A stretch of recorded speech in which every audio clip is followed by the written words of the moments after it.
Hey friend, Chris Vandeviver here from WhyLogicProRules.com, the website that helps you get the most you can out of Apple's Logic Pro 10. Now, in this final video of this three-part series on my journey of trying to find the best audio interface for Logic users, I want to show you one other specific thing about the Apogee element that I think is really going to knock your socks off, and that's the dual path effects. Let's take a step back here, because I think Apogee's been pretty loud and proud about this, but I don't think a lot of people have really internalized what this means. So we got to do some comparison here. If you're familiar with the universal audio interfaces, their bread and butter is the fact that you can run these really high quality plugins without any latency, but you're running the plugins off of the DSP on the actual hardware. So you have a UAD card or you have one of their audio interfaces. So you bring up like an LA2A emulation and it sounds amazing. And you're running that LA2A emulation in the console app, their separate software mixer, using the DSP on the hardware. So you can have, a buffer size of 1024, but you get to use these awesome plugins while you're recording and also while you mix. Now, the unfortunate part about the universal audio model is that you cannot separate these plugins from the universal audio hardware. The hardware is absolutely required to run the plugins. Okay, so now check it out. Apogee has started releasing their own line of plugins. There's only a couple right now, but they're starting to release more, and these plugins sound great. And you can use them in your mixes. You can open them up in Logic. Let's just do it right now.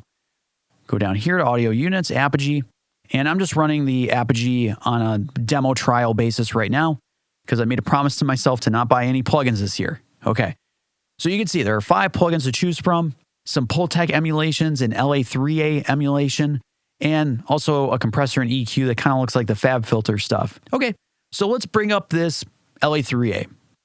Cool, so we have that, and then we can add this Pultec, and I can make adjustments, but cool, let's just say that I made adjustments, sounds great, I love having this in my mix, and it's running off of our Mac, it's not running off of any hardware. But let's say we have a huge project and we want to start recording, and we want to use these plugins, we want to use them to monitor our vocal track through. But again, our project is big, it's got a lot going on, we can't set the buffer size any lower than 1024.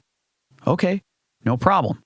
So let's go down here to this option called Channel Link, and I'm going to select Analog 1, which is what my microphone right now is connected to. And now we have Channel Link enabled. So now these plugins are running off the DSP on the element itself. So if I record enable this track right now, I'm hearing myself through the system with the direct monitoring enabled. So we're not monitoring through Logic software monitoring.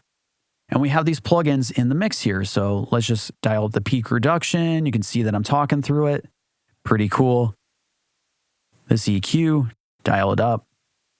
And if we go to the Apogee Control app here, we can see that the effects rack is also enabled in the Apogee Control app.